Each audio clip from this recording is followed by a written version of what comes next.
Hi again, my name's Wayne Cooper and I'm here today with you to talk about closed and open chain exercises. So I'm going to give you two examples of each exercise. First of all, we'll start with the open chain exercise, or also known as open kinetic chain exercise.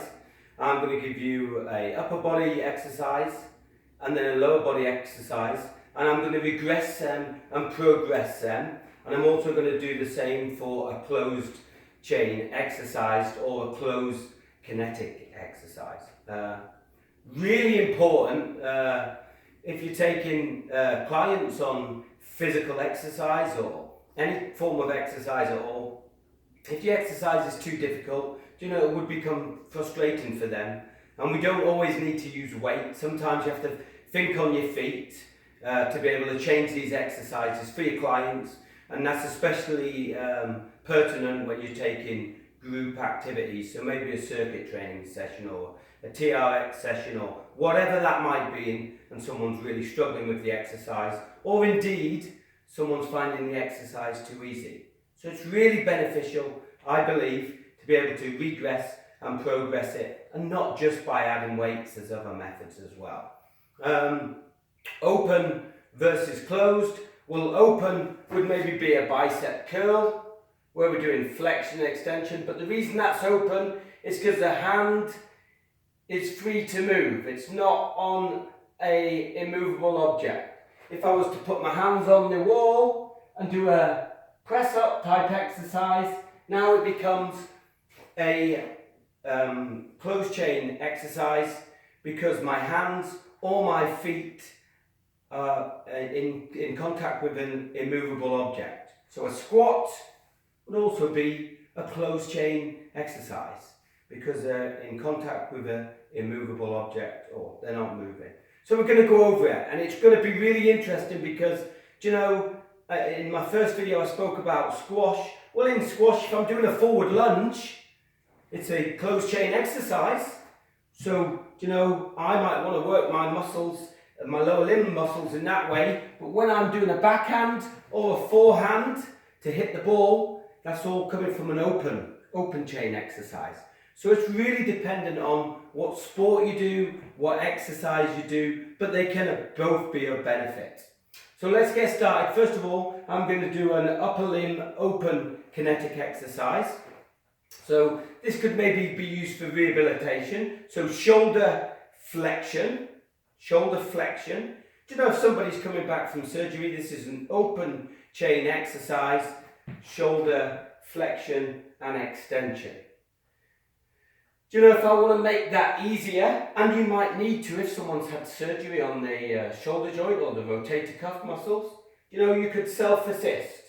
So I can assist using my other arm, and I could do that working concentrically and eccentrically, or maybe just concentrically and let them work eccentrically on the way down. Help it up concentrically, coming down eccentrically. So that's how we can regress that exercise. To progress that exercise, we can simply lengthen the lever. So instead of having the elbow bent or flexed at 90 degrees, we can lengthen the lever, and now we're going to make that exercise a lot harder. Also, by lengthening the lever, we've increased the range of movement from flexion to full extension as well. So we've progressed the exercise by lengthening the lever. So that's the first open chain. Now the lower limb open chain we're going to do. I'm just going to move this box out of the way. And we have got, in this one, we have got hip, ab and adduction. So ab and adduction. Notice my position here, so the base of support. I'm working totally against gravity, like so.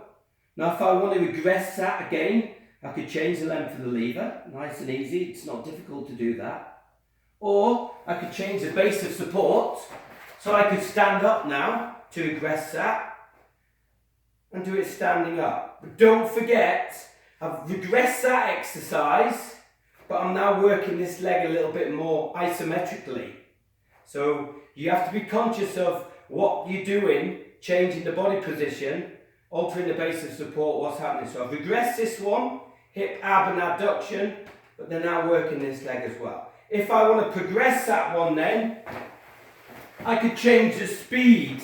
So I could alter the speed. So instead of just moving up one speed, I could go, we're going to take 5 seconds to raise. So 1, 2, 3, 4, 5, and down nice and slowly. 4, 3, 2, 1, and don't touch the foot. And back up. 1, 2, 3, 4, 5, and down nice and slowly. 4, 3, 2, 1, and I'm just changing the speed of the movement. Makes that exercise harder there. Or of course I could add an ankle weight as well to do it, but we're trying to stay away from that because that's an easy one. There's other ways of making an exercise easier, regressing it, or harder, progressing it. So that was the second one for the open kinetic chain. So moving to closed chain then. First of all, I'm going to grab this box here, so just imagine this is a step, and what we're going to do, I'm going to put my feet on the step, hands by the side, and I'm going to do a hamstring bridge. Nice and easy, a hamstring bridge.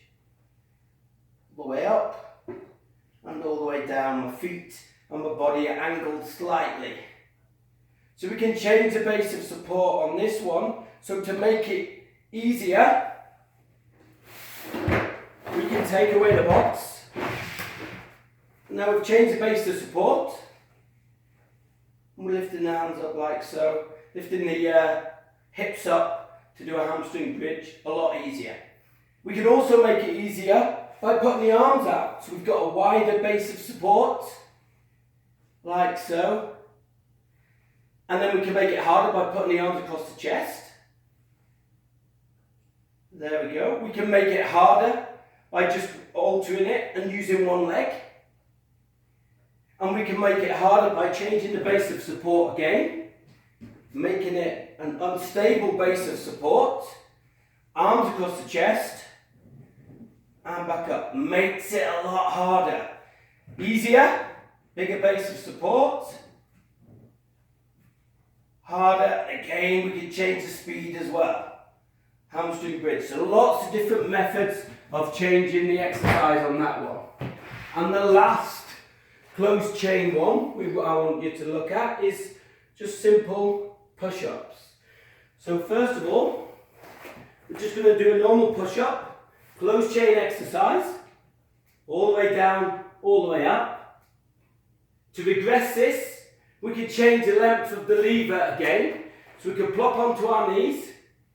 And again, we can go all the way down and all the way up. So we've changed the length of the lever and altered the base as well. And then to make this one harder, we could do decline press-ups, which is changing the base, or we can change the range of movement.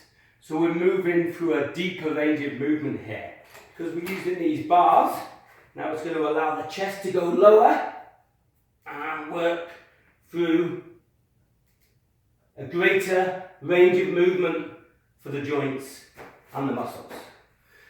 So that concludes my short video today on closed and open chains, kinetic exercises.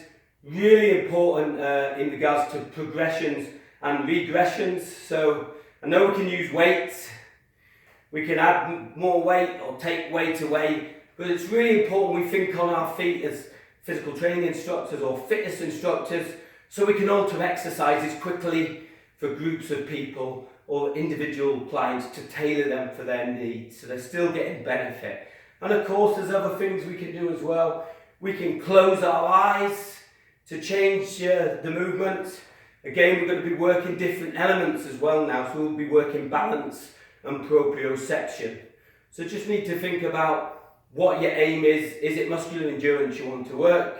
Is it balance and proprioception? because by closing your eyes and doing stuff like that, you're working proprioceptors in muscles, ligaments and tendons.